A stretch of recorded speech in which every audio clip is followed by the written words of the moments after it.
Saya merasa tercabar apabila kita lihat selama 58 tahun pelbagai wacana, apatah lagi forum ataupun dialog dilakukan yang terkait dalam mempersoalkan dan membincangkan secara terperinci dan mendalam mengenai Kongres Ekonomi Bumiputera dan juga perkara-perkara di luar ekonomi sebenarnya yang hingga kini kita dapati bahawa terlalu banyak ruang yang harus kita isi semula setelah 5 dekad berlalu dan kini kita akan menghadapi mungkin untuk 5 dekad yang akan datang dan kita harus bersiap siaga daripada sekarang tentang bagaimana Bumiputera, orang Melayu, rakan-rakan di Sabah dan Sarawak juga, orang asli harus bersama-sama terangkum dalam satu kelompok besar untuk kita memperkasakan soal ekonomi dan di luar bidang ekonomi supaya kedudukan Bumiputera, Melayu, orang asli, rakan-rakan di Sabah dan Sarawak terus seimbang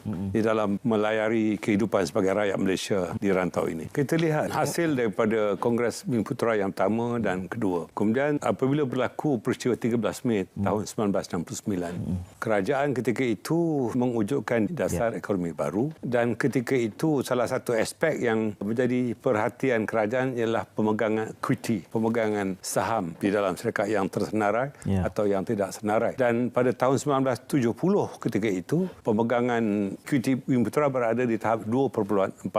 Maka matlamat DEB ketika itu untuk 20 tahun mendatang pada tahun 1990 harus berada di tahap 30%. Soalnya sekarang, adakah kita masih berada dan berobjektif untuk mencapai tahap itu ataupun ada pendekatan baru? Soal pendekatan baru inilah yang akan kita perbincangkan di dalam Kongres ini, bukan hanya soal equity, penyertaan dia dan bagaimana kita mengungguli bidang-bidang tertentu tanpa kita mengenepikan etnik lain yang berada di negara kita.